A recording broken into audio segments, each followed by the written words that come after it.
जय गुरु जी। शुक्राना गुरु जी, आप सभी साथ संगत जी को जय गुरु जी। गुरु जी आप सभी पर मेहर बनाए रखें, सरबत्ता भला सरबत्ता भला। और मैं आशा करती हूँ कि संगत जी आप सभी स्वस्थ और मस्त होंगे। संगत जी, आज जैसे कि मैंने आपको कल बोला था कि आज से हम गुरु जी की जो डिवाइन बुक है लाइट ऑफ डिविनिटी, जिसे हम हिंदी में दिव्य आभा के नाम से जानते हैं, उसके सत्संग शुरू करेंगे। तो आज मैं उसी की कड़ी आपके सामने लेकर प्रस्तुत हुई हूँ और मुझे गुरु जी की सेवा मिली है उस बुक को लेकर, क्योंकि उस समय सोनी आंटी जी ने मुझे बोला था कि आप ही अपनी भाषा में या अपनी लैंग्वेज में उसको सुना दीजिए। तो मुझे उस समय नहीं समय था और मैं उसके लिए आप सभी से क्षमा पाती हूँ, क्षमा मांगती हूँ। और स्पेशली गुरु जी से बहुत बहुत क्षमा मांगती हूँ कि गुरु जी उस समय मैं नहीं कर पाई थी, कुछ मेरी ऐसी मजबूरियाँ थी, मैं नहीं कर पाई। लेकिन आज मैं उनके श्री चरण कमलों में अपनी सेवा प्रस्तुत कर रही हूँ। जय गुरु जी, शुक्राना गुरु जी। जैसे कि हम शुरू करते हैं कोई भी सेवा गुरु जी की या सत्संग शुरू करते हैं, उससे पहले हम गुरु जी का मंत्र जाप करते हैं। ओम नमः शिवाय, शिव जी सदा सहाय। ओम नमः शिवाय, गुरु जी सदा सहाय। ओम नमः शिवाय, शिव जी सदा सहाय।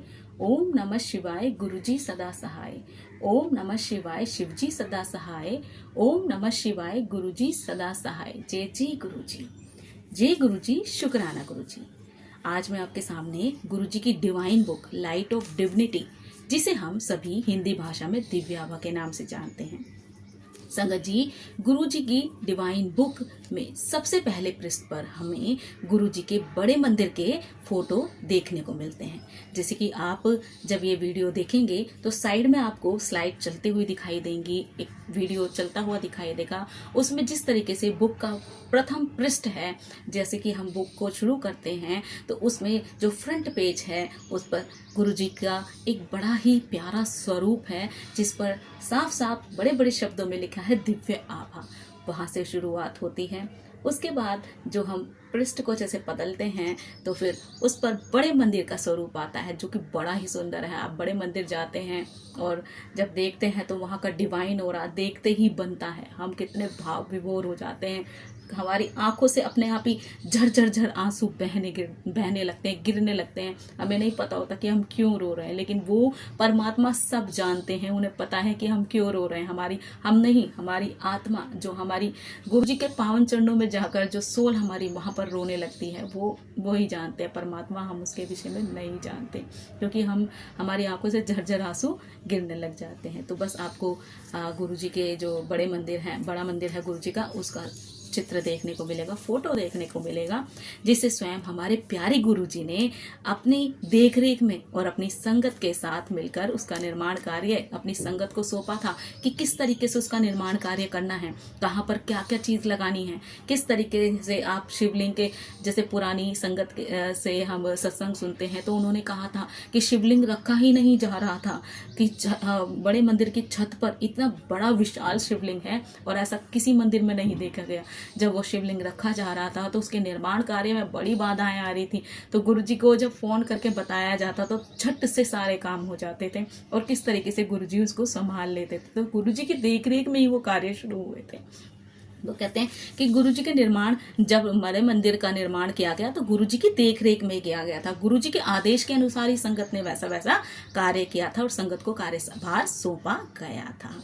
और संगत ने भी गुरु का आदेश का पालन किया था ताकि दिल्ली की धरती पर एक पावन ज्योतिर्लिंग बन सके। आप सभी जानते हैं गुरु जी कहा करते थे कि यह भी एक ज्योतिर्लिंग है, और सभी 16 ज्योतिर्लिंग, जैसे हम जानते हैं कि 16 ज्योतिर्लिंग है, तो 16 ज्योतिर्लिंग की जो एनर्जी है, अलग अलग लिंग की, जो कहते हैं कि हम पावन दर्शन करने के लिए इन पावन ज्योतिर्लिंगों पर जाते हैं, दर्शन करते हैं और वहां से ब्लेसिंग लेकर आते हैं। तो गुरुजी ने कहा था कि तुम्हें इतने 16 ज्योतिर्लिंग जाने की आवश्यकता नहीं है, तुम सिर्फ बड़े मंदिर पर, ये जो बड़ा मंदिर है गुरु जी का, यहाँ पावन धाम पर आओ तो आपको क्या होगा, 16 दिव्य ज्योतिर्लिंगों की जो आपको एनर्जी है वो यहाँ पर ही प्राप्त होगी। जो ब्लेसिंग वहां आपको जाकर प्राप्त होती है, वो ब्लेसिंग सारी की सारी हमें कहाँ मिलेगी, बड़े मंदिर में मिलती है। इसलिए गुरुजी कहा करते थे कि ये 16 ज्योतिर्लिंग के बराबर अकेला बड़ा मंदिर है,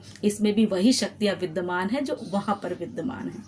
आगे कहते हैं यह हम सभी बड़े, आप जब हम जाते हैं बड़े मंदिर, आप सभी लोगों ने ऐसा कह सकते हैं एक्सपीरियंस किया होगा कि हम जब बड़े मंदिर जाते हैं तो हमें भी वो अनुभूतियां होती हैं। बड़ा दिव्य, वहाँ का दिव्य ऑरा है एकदम, और उस ओरे में जाते के साथ ही ना हम खो जाते हैं, सद्बुद्धि खो जाते हैं, हमें नहीं पता कि हम क्या सोच रहे थे। और कई बार होता है संगत जी, हम सोचते सोचते जाते हैं कि हमें ये चीज चाहिए, गुरुजी हमारी तो विशेष ये है, और वहां जाके हम बिल्कुल ब्लैंक हो जाते हैं, बिल्कुल भूल जाते हैं। तो सभी बड़े मंदिर जाकर जो महसूस करते हैं ना कि वहाँ का दिव्य ऑरा कैसा है, और दिव्य वर्णन हम अपने शब्दों से नहीं कर सकते। वहाँ पर जो हमें प्राप्त होता है, गुरुजी के स्वरूप देखने को मिलते हैं, और ऐसा लगता है कि जैसे वो अभी स्वयं बोल उठेंगे। गुलाबों की खुशबू तक बहुत सी संगत को वहाँ पर फील होती है, और गुरुजी तो साक्षात वहाँ पर विद्यमान हैं, अपनी दिव्य गद्दी पर बैठे हुए हैं। हालांकि वो हमें दिखाई नहीं देते, लेकिन वो सबको देख लेते हैं। और कहते हैं ना, गुरुजी तो हर जगह विद्यमान है। गुरुजी वहां आने वाले भक्तों को, चाहे वो अमीर हो या गरीब हो, सबकी प्रार्थनाएं सुनते हैं और सबका कल्याण भी करते हैं। नेक्स्ट हम अगले पेज पर अगर देखते हैं तो हम देखते हैं कि गुरुजी की पावन बुक का नाम अंकित किया गया है। जो गुरुजी की पावन बुक है उसका नाम अंकित किया गया है, उस पृष्ठ पर उस पर नाम लिखा है दिव्य आभा। अब दिव्य आभा जो शब्द है, अब इनका अर्थ क्या होता है संगत जी? दिव्य शब्द का अगर अर्थ देखा जाए संगत जी, सॉरी संगत जी आपको थोड़ा शोर आ रहा होगा बच्चे के रोने का, तो उसके लिए मैं माफी मांगती हूँ।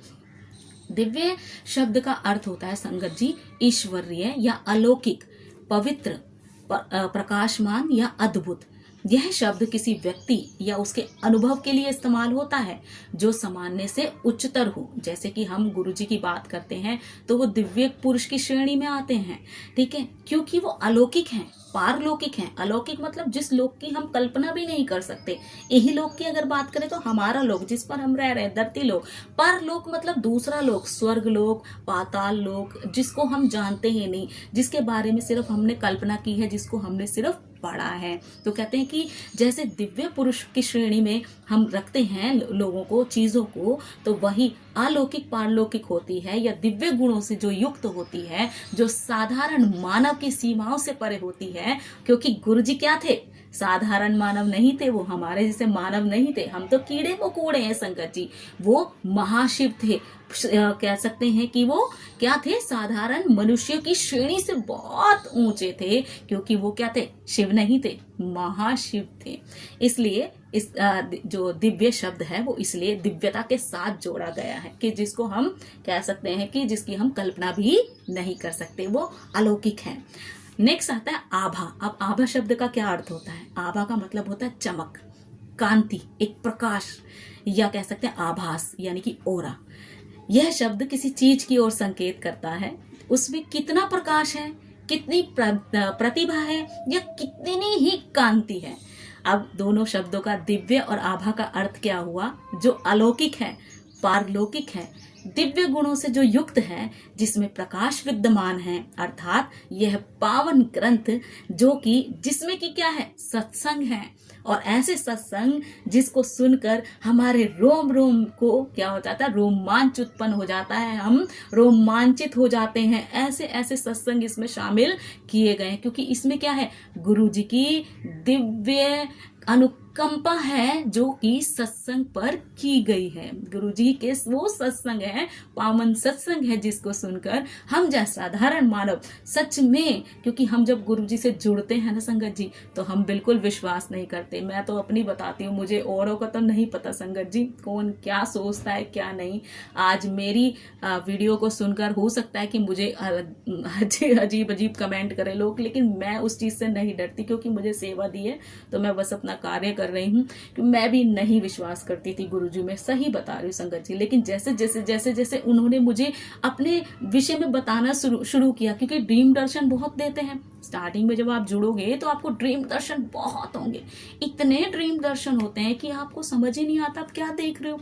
ऐसी ऐसी चीजें दिखा देते हैं कि हमने कभी कल्पना भी नहीं की, तभी तो नाम लिखा गया दिव्य। दिव्य दिव्य क्या है? कि मतलब ऐसा आलोक जिसकी हम कभी कल्पना भी नहीं कर सकते। और आभा क्या है? एक और एक सुंदर ओरा, जो कि गुरुजी के चारों तरफ ही बहता था, और हम तो बिल्कुल हम नजर भरकर भी गुरुजी को नहीं देख सकते। हालांकि मैंने गुरुजी को चोले में नहीं देखा, लेकिन हमने स्वरूप में तो देखा। आप स्वरूप को 5 मिनट भी नहीं देखते संगत जी। आप स्वरूप को अगर ऐसे 2 मिनट भी, क्या हम 1 मिनट भी लगातार फोकस करके देखें ना, तो हम एकदम से ग्लो करने लग जाता है स्वरूप, और ऐसा लगता है कि जैसे अभी बोलने वाले हैं, और हम कई बार तो डर भी जाते हैं। तो यही है कि दिव्य आभा शब्द का अर्थ होता है जो अलौकिक हो, पारलौकिक हो, या दिव्य गुणों से युक्त हो, जिसमें प्रकाश विद्यमान हो। और क्या है प्रकाश? गुरुजी के जो सत्संग है, और वो इतने अलौकिक हैं, दिव्य हैं कि हम इसकी कल्पना भी नहीं कर सकते। इतने इतने इतने अच्छे अच्छे सत्संग है ना, कि सुनकर हमारे रोम रोम को रोमांच पैदा हो जाता है, हमारे रोम रोम रोमांचित हो जाता है, और गूज बम्स हो जाते हैं। संगत जी, हम गुरुजी की अगर संगत से बात करते हैं ना जब, और बहुत ज्यादा जब उनमें लीन हो जाते हैं, तो आप लोगों ने देखा होगा गूज बम्प आना शुरू हो जाते हैं, और मेरे तो बहुत जल्दी आते हैं जब गुरुजी से की तरफ मैं कनेक्ट होती हूँ। जय गुरु जी, शुक्राना गुरु जी। तो इसलिए इस बुक का नाम दिव्य आभा रखा गया होगा। बहुत सोच समझ कर, कहते हैं ना कि किसी भी पुस्तक का जब नाम डिसाइड किया जाता है ना, तो ऐसे ही नहीं रखा जाता, उसके पीछे एक उद्देश्य होता है। और यहाँ पर उद्देश्य क्या है? गुरु जी की महिमा करना, उनका गुणगान करना। अगले, अब देखिए संगत जी, मेरे पास बुक तो है नहीं, लेकिन जैसे जैसे मैंने बुक को देखा है ना, तो मैंने अपने विचार यहाँ पर प्रस्तुत किए हैं। हो सकता है लोग सहमत हो या नहीं हो, पता नहीं। अगले पृष्ठ पर जैसे हम उसको टर्न करेंगे, तो अगले पृष्ठ पर हमें प्रथम संस्करण, वहां पर लिखा है, मेंशन किया हो कि इस बुक का जो प्रथम संस्करण है वो अंग्रेजी भाषा में किया गया। ठीक है, और सबसे पहला जो संस्करण किया गया था ना संगत जी, वो 2011 में किया गया। 5000 इसकी प्रतियां छपी थी, मतलब जो बुक थी वो पब्लिक जब्त कराई गई थी, 2011 में कराई गई थी। और जो प्रिंट कराई गई बुक थी वो 5000 थी। अब 5000 बुक्स को देखिए, वो अंग्रेजी भाषा में प्रकाशित की गई थी स्टार्टिंग में। जो 5000 बुक्स जब आई मार्केट में, तो वो क्या है, स्पेशली वहां पर लिखा है, मेंशन किया हुआ है कि ये आम लोगों के लिए नहीं थी। वो बुक आम लोगों के लिए नहीं है, वो सिर्फ संगत के लिए ही है। और जब गुरुजी की आज्ञा होती है ना, तो वो बुक ऐसे एक संगत से दूसरी संगत के पास चली जाती है। और अगर आप अमेजन या कह सकते हैं अमेजन पर या फ्लिपकार्ट पर या मीशो पर या अन्य जगह भी बुक स्टोर वगैरह पर देखेंगे, तो आपको वो अवेलेबल नहीं होगी। वो आपको जब आपके पास आनी होगी ना, वो गुरुजी की ब्लेसिंग आपके पास चली आएगी। तो मैं तो बस यही कहती हूँ संगत जी, अगर किसी के पास नहीं है तो आप पढ़ लीजिए, नहीं है पढ़ने के लिए तो आप सुन लीजिए, कहीं ना कहीं तो आपको गुरुजी की कृपा हो रही है ना। तो बस यही है, मेरा उद्देश्य यही था सिर्फ। अब वो आगे उस पृष्ठ पर लिखा है कि 2011 में इसकी प्रतियां प्रकाशित की गई थी, और वो भी 5000 प्रिंट में आई थी, और वो भी अंग्रेजी भाषा में, और नाम रखा गया था लाइट ऑफ डिविनिटी। अब संगत जी, आप ये हमारे मन में भी, मैंने जो वो चीज पढ़ी ना, 2011 में प्रिंट होकर आई और 5000 प्रतियां थी, वो तो चलो समझ में आता है, क्योंकि गुरुजी चाहते थे कि संगत ही पढ़े उसको। आम लोग तो वो चीजें नहीं समझ सकते। अगर हम भी जैसे गुरुजी से जुड़े, जब गुरुजी से जुड़े हुए लोग थे जिन्होंने हमें जोड़ा, तो वो गुरुजी से रिलेटेड बातें करते थे, तो हमें लगता था क्या बात है, कैसे गुरुजी, मैं नहीं विश्वास करती। लेकिन धीरे धीरे जैसे हम उनको समझने लगे, तो हमें समझ में आया बहुत सारी चीजें कि नहीं, गुरुजी तो सच में ही है, ये तो एक मिरेकल है। तो जब तक हमारे जीवन में चमत्कार नहीं होते ना, तो हम तो उन्हें कहते हैं चमत्कार को ही नमस्कार है, तो हम तो विश्वास ही नहीं करते। तो ऐसे ही है। अब 2011 में जब ये प्रिंट होकर आई हैं, तो संगत जी उस समय क्या था, गुरुजी चोले में नहीं थे।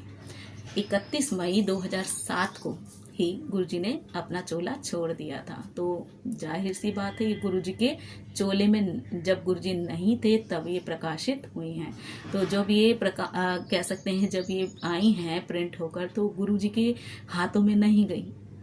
ठीक है संगत जी, उनके हाथों में उन्होंने नहीं ली होगी।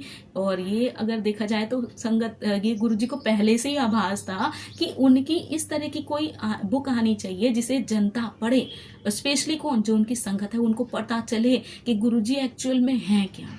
जैसे कि हम गुरुजी से जब जुड़े थे, तो मैंने भी बहुत सारे सत्संग सुने थे। दिव्य आभा के बाद में तो मुझे बहुत, दिव्य आभा जो गुरुजी का पावन ग्रंथ है, हम ग्रंथ ही बोलेंगे, हमारे लिए बहुत इम्पोर्टेंट है। जैसे गुरुजी ने श्री शिव महापुराण का जिक्र किया, गुरुजी ने ऑटोबायोग्राफी ऑफ अ योगी का जिक्र किया, ऐसे ही ये तो, और ये तो क्या है, गुरुजी की पावन बुक है। गुरुजी ने खुद अपने उससे, जब गुरुजी के टाइम की जो संगत थी वो सत्संग बताती थी, तो गुरुजी ने तो वही सुन के बोला कि लिखो इसको ऐसे, इसको ऐसे लिखो, इसको ऐसे लिखो, कार्यभार सौंपा। तो गुरुजी को पहले से ही इस चीज का पता था कि जब वो चोला छोड़ देंगे तब उनके संगत है वो उनके विषय में जानना चाहेगी, जुड़ेगी। और गुरुजी ने कहा था कि छतरपुर में जहाँ से आपको ये शटल सेवा या ऑटो मिलते हैं ना, वहां तक लंबी लंबी लाइन लगेगी उनके दर्शन के लिए। और ये अभी आप देख ही रहे हैं संगत जी, बहुत रश होता है वहां पर। तो यही है कि गुरुजी के चोले में जब गुरुजी थे तब ये बुक नहीं प्रकाशित हुई थी। उससे पहले गुरुजी ने चोला छोड़ने से पहले ही कार्यभार सौंप दिया था जीतू अंकल जी को, ताकि उनकी देख रेख में ये बुक का क्या हो सके, वो प्रकाशित हो सके और जनता के पास, जो कि गुरुजी की संगत है, उनके पास आ सके। संगत जी, अब मैंने आपको बताया कि मेरे मन में भी वही चीज उठी थी, और ये आपने सुना ना तो आपके मन में वो आएगा। अब कोई लोग तो सर्च करने जाएंगे, कभी मैं झूठ तो नहीं बोल रही मैं। देखिए संगत जी, क्योंकि हमारा क्या है, हम मतलब मानव है ना, तो हमारे मन में बहुत सारे डाउट्स होते हैं। तो मैं भी अगर किसी के बारे में पढ़ती हूँ ना, अच्छा ये था, तो चलो सर्च करते हैं कि सच में है कि नहीं। आप सर्च कर लीजिएगा तो भी यही होगा। तो क्या होता है कि जब गुरुजी चोले को छोड़ चुके थे तब ये संगत तक पहुंच जाए, उसके लिए ये बुक का जो था प्रकाशित करने का काम, जो ये कह सकते हैं कार्यभार जो सौंपा गया था, वो जीतू अंकल को सौंपा गया था। और जब गुरुजी चोला छोड़ के गए संगत जी, मैं तो खैर मैंने गुरुजी को चोले में तो नहीं देखा, लेकिन जैसे हम गुरुजी के विषय में पढ़ते हैं ना, जब उन्होंने चोला छोड़ा होगा तो वो कितना घातक रहा होगा, हृदय घातक रहा होगा संगत के लिए, कि किस तरीके से उन्होंने मतलब वो चीज बर्दाश्त करी होगी। अगर हमारे परिवार का कोई सदस्य चला जाए तो हम मतलब टूट जाते हैं, तो संगत भी टूट गई थी। जैसे हम सत्संग सुनते हैं तो संगत भी टूट गई थी संगत जी। और उनके पास ये था कि अब तो हमारा सहारा क्या हो गया, छिन गया, क्योंकि स्वयं गुरुजी उनका सहारा थे। और जब हमारा हेड ऑफ द फैमिली है या फैमिली का कोई पार्ट कह सकते हैं, कोई पार्ट है, और अगर उसको कुछ हो जाए तो हम कितने चिंतित होते हैं। तो गुरुजी क्या थे, वो तो सबके हेड ऑफ द फैमिली थे, वो तो उनको चला रहे थे, उनको संगत को अपने साथ जोड़ कर रखा था। सिर्फ अब ये नहीं कि हम लोग कहने लग जाए कि नहीं गुरुजी ने अपने अंडर में कर लिया तो सबको अपना कार्य करने के लिए, नहीं, गुरुजी को किसी से कोई लालच नहीं था, बल्कि गुरुजी तो सतमार्ग पर लोगों को आगे बढ़ा रहे थे। अब वो लोग जब गुरुजी ने महासमाधि लिया, वो तो लोग पूरी तरीके से टूट गए थे, लेकिन गुरुजी ने महासमाधि लेने से पहले ही इस पावन ग्रंथ की आधारशिला जो थी, वो निर्माण कार्य संगत को पहले से ही सौंप दिया था। उनको पता था कि वो जब ये धरती, या कह सकते हैं ये धरती है एक तरीके से पाप ग्रह है, ये पाप करने का वो है, और गुरुजी क्या थे, हमारे पापों को खरने के लिए आए थे, हमारे पापों को खत्म करने के लिए आए थे, हमें सतमार्ग पर चलाने के लिए आए थे। तो उन्होंने पहले ही अब धरती से जाने के लिए, जब उन्होंने चोला छोड़ने का डिसाइड किया होगा, महासमाधि ली होगी, तो उससे पहले ही उन्होंने कार्यभार जो था वो संगत को सौंप दिया था, ताकि उनकी कृपा आने वाली संगत पर, जैसे हम लोग हैं, हम भी तो अभी पढ़ रहे हैं ना वो बुक, हमें तो अभी मिली नहीं। ये तो नहीं है मैं मीशो से अमेजोन से आपको बोल दूं झूठ कि आपको वहां पर अवेलेबल होगी, मिल जाएगी, नहीं, क्योंकि वो है ही नहीं। वो सिर्फ संगत के लिए ही प्रिंट कराई गई थी, और 5000 प्रतियां ही उसकी छपी थी पहली बार में, और वो भी अंग्रेजी में। और 3 बार उसका संस्करण किया हुआ है, कि 3 बार वो प्रिंट हुई है, वो भी अंग्रेजी भाषा में। और हिंदी का जो कार्य था वो कर्नल दीपेंद्र चटर्जी के द्वारा किया गया था, वो आगे आपको पता चलेगा। जैसे कि अब अगला पृष्ठ आता है, जैसे आप उसको टर्न करेंगे तो अगले पृष्ठ पर आपको गुरुजी के पावन शब्द देखने को मिलते हैं। अब पावन शब्द क्या थे गुरुजी के, गुरुजी ने खुद अपने हैंड राइटिंग से लिखा था, ब्लेसिंग ऑलवेज गुरुजी। अब उसका अर्थ क्या है, ब्लेसिंग ऑलवेज गुरुजी का अर्थ होता है गुरुजी का आशीर्वाद हमेशा बना रहे, या हमेशा गुरुजी की कृपा रहे। तो ब्लेसिंग ऑलवेज गुरुजी आपको उस पृष्ठ पर देखने को मिलता है लिखा हुआ। फिर उससे अगला पृष्ठ आता है। अब उस पृष्ठ पर हमें ना प्रस्तावना देखने को मिलती है। प्रस्तावना मीन्स इंट्रोडक्शन क्या होता है। अब प्रस्तावना देखने को मिलती है तो उससे हमें पता चलता है, उस प्रस्तावना में लिखा है कि गुरुजी के आदेश पर ही इस पावन ग्रंथ का शुभारंभ किया गया था। जो गुरुजी का पावन ग्रंथ था उसका शुभारंभ जो था, शुरुआत जो थी पावन ग्रंथ की, वो गुरुजी के कहने पर ही की गई थी। उसका जो अगला पृष्ठ है उस पर हमें आभार प्रकट करने को मिलता है। आभार मतलब ग्रेटिट्यूड करना, जिस तरीके से कहते हैं ना शुक्राना गुरुजी, हम कहते हैं गुरुजी आपका बहुत बहुत धन्यवाद, आपका बहुत बहुत आभार, आपने हमारे ऊपर इतनी कृपा की। तो हम ग्रेटिट्यूड कर रहे हैं ना, कि हमें ग्रेटिट्यूड ही दिखाना है, क्योंकि हमें शुक्राना करना है, उनका धन्यवाद करना करना है। तो इसी तरीके से जब ये बुक प्रिंट होकर आई है दिव्य आभा के नाम से, तब वहां पर आभार व्यक्त किया गया। और किनका आभार व्यक्त किया गया? जिनके माध्यम से बुक का निर्माण कार्य हुआ है। तो वो जब हमें आभार पढ़ने को मिलता है तो उसमें किस तरीके से पावन ग्रंथ की संगत की सहायता से जब ये पूर्ण हुआ था, तो संगत की जो प्रतिलिपियां बुक्स के रूप में आई हैं, जो संगत की प्रतिलिपियां, कैसी प्रतिलिपियां? उनके द्वारा लिखे गए सत्संग जो उस प्रतिलिपि में छापे गए प्रतिलिपि के रूप में, यानी कि बुक के रूप में हमें, ग्रंथ के रूप में हमें प्राप्त होते हैं, तो उसका आभार प्रकट किया गया, क्योंकि संगत के द्वारा ही मिलजुल कर यह कार्य किया गया था और सभी कार्य जो था संगत पर ही सौंपा गया था। और स्पेशली किस पर? जीतू अंकल जी पर। जीतू अंकल जी पर यह कार्यभार गुरुजी अपने आप ही सौंप कर गए थे कि उनको पता था कि उन्हीं की देखरेख में होगा। और इस कार्यभार को आगे चलकर अन्य लोगों ने भी संभाला, अन्य संगत ने संभाला। उनमें से एक हैं श्रीमान सुमित जेथरा अंकल जी, जिन्होंने आगे बढ़ चढ़कर गुरुजी की भक्ति, गुरुजी के चरण कमलों में समर्पित की। और आज भी सुमित जेथरा अंकल जी के आप सुनते हैं, बहुत ही अच्छे होते हैं और कह सकते हैं हमें बहुत कुछ सीखने को मिलता है उनसे बहुत कुछ सीखने को मिलता है। तो सुमित जेठा अंकल जी ने भी आगे बढ़ चढ़कर बहुत हिस्सा लिया था इसमें। अन्य संगत में श्री रघु राय जी थे जो कि दिल्ली से थे, अंकल और थे शशि सुधीर न्यूयॉर्क से थे ये, श्रीमती सुदेशना दास आंटी ये लंदन से थी, आदि का भी सहयोग रहा है इसमें। सबसे पहले इस पावन ग्रंथ को, जैसे मैंने आपको बताया, अंग्रेजी भाषा में लिखा गया था और उसका नाम था light of divinity. Light of divinity का मतलब क्या होता है? आप उसका मतलब भी समझ लीजिए। उसका मतलब होता है दिव्यता का प्रकाश, एक ऐसा दिव्य प्रकाश जिसकी हम कल्पना भी नहीं कर सकते। तो उसी पर आधारित नाम हिंदी में भी रखा गया होगा। और जिस तरीके से हिंदी में यह सरल भाषा में छपी है ना, ताकि लोगों को, जनता को आसानी से समझ में आ जाए। अब देखिए अंग्रेजी भाषा के जो लोग हैं, लंदन के भी थे गुरुजी के अनुयायी, न्यूयॉर्क के भी थे, सऊदी अरब में भी हैं, कनाडा में भी हैं, आपको हर जगह गुरुजी के अनुयायी देखने को मिलेंगे। हिंदी भाषा क्षेत्र के भी हैं, बंगाली भी हैं, और मतलब हर भाषा क्षेत्र के आपको गुरुजी की संगत मिलेगी। तो जब अंग्रेजी में आएगा तो हर कोई अंग्रेज तो नहीं है, अंग्रेजी भाषा नहीं समझ सकता, ठीक है। तो हिंदी भाषी लोगों के लिए भी इस तरह का उन्होंने क्या, और आगे ये भी था कि इनका ये भी संगत का ये भी प्लान था कि आगे अन्य भाषाओं में भी इसको क्या किया जाएगा, प्रिंट कराया जाएगा। तो हो सकता है आगे हमें अन्य भाषाओं में भी ये इसकी प्रतिलिपियां मिले, कोई ना कोई संगत ऐसी आए जो आगे बढ़ चढ़कर हिस्सा ले और बोले हम इसको दूसरी भाषा में ट्रांसलेट करते, ताकि अन्य लोगों का भी क्या हो सके, उद्धार हो सके। तो अब यही है संगत जी, जब हिंदी में इसको ट्रांसलेट करने की बारी आई तो उसका कार्यभार कर्नल दीपेंद्र शेखर चटर्जी को सौंपा गया था। अब संगत जी आप सभी जानते हैं कि यह सेवा गुरुजी ने पहले से ही निर्धारित कर दी थी, क्योंकि उनको पता था किस संगत को क्या और किस समय क्या कार्यभार सौंपा जाएगा। क्योंकि हम लोग इतने निर्बुद्धि हैं, हमारे अंदर इतनी सामर्थ्य नहीं है कि हम की बातों को समझ पाए, गुरुजी की बातों को जान पाए कि गुरुजी आखिर हमसे क्या करवाना चाहते हैं। मैंने कभी नहीं सोचा था कि मैं ये सेवा करूंगी, लेकिन गुरुजी के बार बार मेरे मन में थॉट डाल रहे थे कि नहीं सेवा करनी है। और स्पेशली देखिए संगत जी 13 तारीख को ही उन्होंने चुना, क्योंकि 13 तारीख उनकी ब्लेस तारीख है। जी गुरुजी।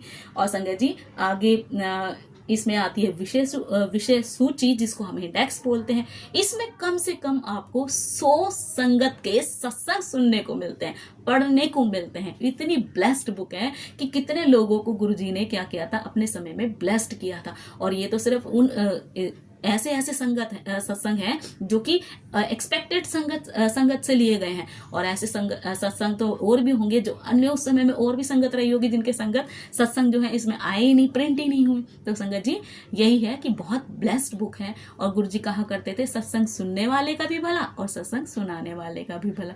मेरे भी कष्ट कट रहे होंगे, पता नहीं कौन से कष्ट काट रहे हैं मेरे महाराज, और आप सुनेंगे तो आपके भी कष्ट कटेंगे, पता नहीं आपके भी कौन से कष्ट काट रहे होंगे महाराज। हम कुछ नहीं है संगत जी, वो सेवा करवा रहे हैं और हम अपना कार्य कर रहे हैं। आज के लिए मैं आज अपनी वाणी को यही विराम दूंगी।